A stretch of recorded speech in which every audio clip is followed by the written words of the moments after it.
श्री कृष्णा। सभी भक्तों को राधे राधे। तो आज मैं श्रीमद् भागवत महापुराण के 10वां स्कंद का पढ़ रही हूँ कथा। उसका नाम है द्विविध का उद्धार। द्विविध एक बंदर का नाम था। तो आगे कथा पढ़ेंगे तो आप लोग सुनिएगा। तो श्रीमद् भागवत महापुराण का कथा सुनने से भक्ति जागृत होती है। आप लोग ज़रूर सुनिए। डेली मैं डालती हूँ, डेली आप लोग सुनिए। समय जब मिले तो ज़रूर सुनिएगा। और पहले भगवान नाम ले लूँ भागवत पाठ करने से पहले। श्री कृष्ण गोविंद हरे मुरारे, हे नाथ नारायण वासुदेव। श्री कृष्ण गोविंद हरे मुरारे, हे नाथ नारायण वासुदेव। हे नाथ नारायण वासुदेव, हे नाथ नारायण वासुदेव। श्री कृष्ण गोविंद हरे मुरारे, हे नाथ नारायण वासुदेव। हे नाथ नारायण वासुदेव। श्रीमद् भागवत भगवान की जय। श्री द्वारिकाधीश की जय। सद्गुरुदेव भगवान की जय। साधु संतों की जय, भक्तों की जय। बोलिए श्री गुरुदेव महाराज की जय।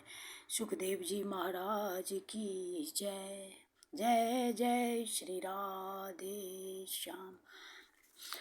राजोवाच भूयो अहं श्रोतुमिच्छामि रामस्याद्भुतकर्मणः अनन्तस्य प्रमेयस्य यदन्यत् कृतवान् प्रभु। तो अब हिंदी में अनुवाद। राजा परीक्षित ने पूछा, भगवान बलराम जी सर्वशक्तिमान एवं सृष्टि प्रलय की सीमा से परे अनंत है। उनका स्वरूप गुण लीला आदि मन बुद्धि और वाणी के विषय नहीं है। उनकी एक एक लीला लोक मर्यादा से विलक्षण है, अलौकिक है। उन्होंने और जो कुछ अद्भुत कर्म किए हों उन्हें मैं फिर सुनना चाहता हूँ। श्री सुखदेव जी कहते हैं, परीक्षित, द्विविध नाम का एक वानर था। वह भौमासुर का सखा, सुग्रीव का मंत्री और मैंद का शक्तिशाली भाई था। जब उसने सुना कि श्री कृष्ण ने भौमासुर को मार डाला, तब वह अपने मित्र की मित्रता के ऋण से उऋण होने के लिए राष्ट्र विप्लव करने पर उतारू हो गया। वह वानर बड़े बड़े नगरों, गांवों, खानों और अहीरों की बस्तियों में आग लगाकर उन्हें जलाने लगा। कभी वह बड़े पहाड़ों को उखाड़कर उनके प्रांत के प्रांत चकनाचूर कर देता और विशेष करके ऐसा काम वह अनर्त यानी कठियावाड़ देश में ही करता था, क्योंकि उसके मित्र को मारने वाले भगवान श्री कृष्ण उसी देश में निवास करते थे। द्विविध वानर में 10,000 हाथियों का बल था।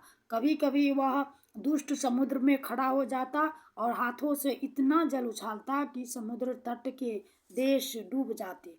वह दुष्ट बड़े बड़े ऋषि मुनियों के आश्रमों की सुंदर सुंदर लता वनस्पतियों को तोड़ मरोड़ कर चौपट कर देता और उनके यज्ञ संबंधी अग्नि कुंडों में मलमूत्र डालकर अग्नियों को दूषित कर देता। जैसे भृंगी नाम का कीड़ा दूसरे कीड़ों को ले जाकर अपने बिल में बंद कर देता है, वैसे ही वह मदोन्मत्त वानर स्त्रियों और पुरुषों को ले जाकर पहाड़ों की घाटियों तथा गुफाओं में डाल देता। फिर बाहर से बड़ी बड़ी चट्टानें रखकर उनका मुंह बंद कर देता। इस प्रकार वह देशवासियों का तो तिरस्कार करता ही कुलीन स्त्रियों को भी दूषित कर देता था। एक दिन वह दुष्ट सुललित संगीत सुनकर रैवतक पर्वत पर गया। वहाँ उसने देखा कि यदुवंश शिरोमणि बलराम जी सुंदर सुंदर युवतियों के झुंड में विराजमान है। उनका एक एक अंग अत्यंत सुंदर और दर्शनीय है और वक्षस्थल पर कमलों की माला लटक रही है। वे मधुपान करके मधुर संगीत गा रहे थे और उनके नेत्र आनंदोन्माद से विवल हो रहे थे। उनका शरीर इस प्रकार शोभायमान हो रहा था मानो कोई मदमत्त गजराज हो। वह दुष्ट वानर वृक्षों की शाखाओं पर चढ़ जाता और उन्हें झकझोर देता। कभी स्त्रियों के सामने आकर किलकारी भी मारने लगता। युवती स्त्रियां स्वभाव से ही चंचल और हास परिहास में रुचि रखने वाली होती है। बलराम जी की स्त्रियां उस बानर की ढिठाई देखकर हंसने लगी। अब वह बानर भगवान बलराम जी के सामने ही उन स्त्रियों की अवहेलना करने लगा। वह उन्हें कभी अपनी गुदा दिखाता तो कभी भौहें मटकाता, फिर कभी कभी गरज तरज कर मुंह बनाता, घुरकता। वीर शिरोमणि बलराम जी उसकी यह चेष्टा देखकर क्रोधित हो गए।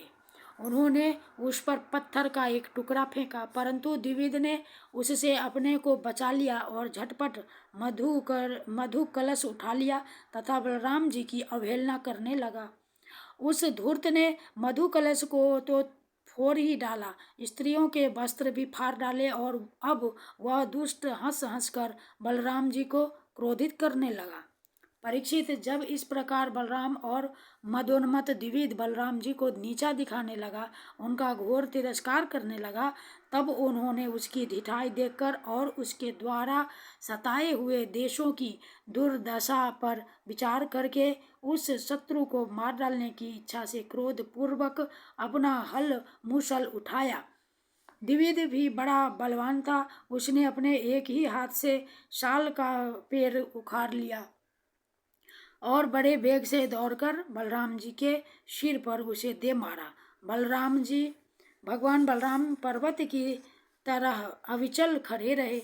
उन्होंने अपने हाथ से उस वृक्ष को सिर पर गिरते गिरते पकड़ लिया और अपने सुनंद नामक मूसल से उस पर प्रहार किया।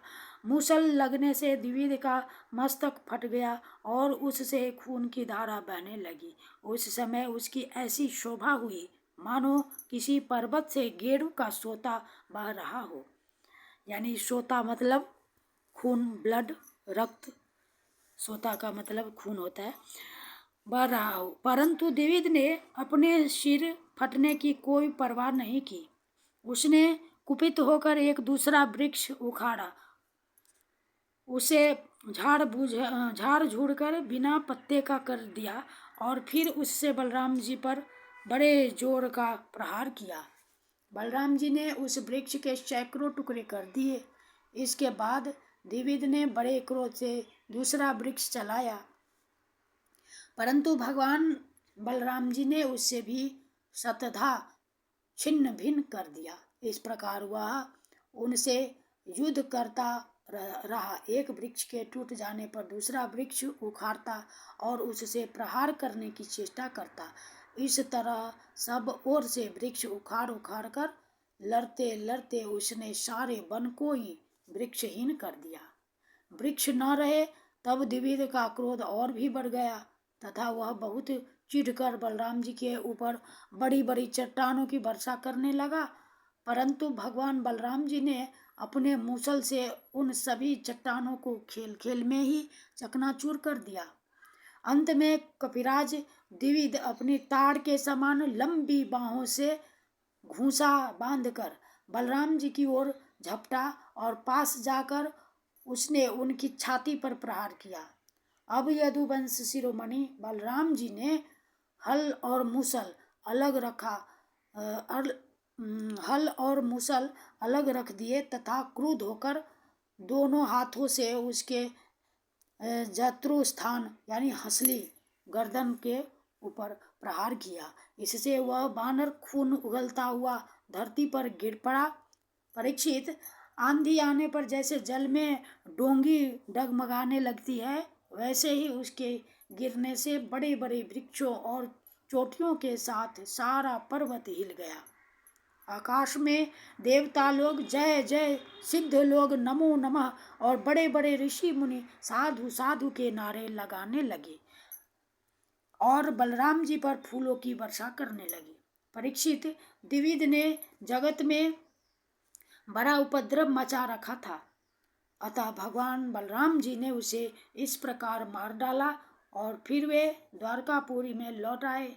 उस समय सभी पुरंजन परिजन भगवान बलराम जी की प्रशंसा कर रहे थे। एवं निहत्य द्विविधं जगदव्यतिकरावहं संस्तूयमानो भगवान् जनैः स्वपुरमाविशत। इति श्रीमद्भगवते महापुराणे परमहंस्यां संहितायां दशमस्कन्धे उत्तरार्धे द्विविधवधो नाम सप्तषष्टितमो अध्यायः। श्रीमन्नारायण नारायण श्रीमन्नारायण नारायण श्रीमन्नारायण नारायण जय जय नारायण नारायण जय नारायण नारायण श्रीमन्नारायण नारायण जय जय नारायण नारायण जय जय नारायण नारायण श्रीमन्नारायण नारायण श्रीमन्नारायण नारायण श्रीमन्नारायण नारायण जय जय नारायण नारायण लक्ष्मी नारायण नारायण लक्ष्मी नारायण नारायण लक्ष्मी नारायण नारायण जय जय नारायण नारायण हरि बोल हरि बोल हरि बोल हरि बोल हरि बोल हरि बोल हरि बोल हरि बोल। श्री कृष्ण समर्पयामि। ओम कृष्णाय वासुदेवाय हरे परमात्मने प्रणतक्लेशनाशाय गोविंदाय नमो नमः। बोलिए श्री कृष्ण कन्हैया लाल की जय। श्रीमद्भागवत भगवान की जय। हरे नमः हरे नमः हरे नमः।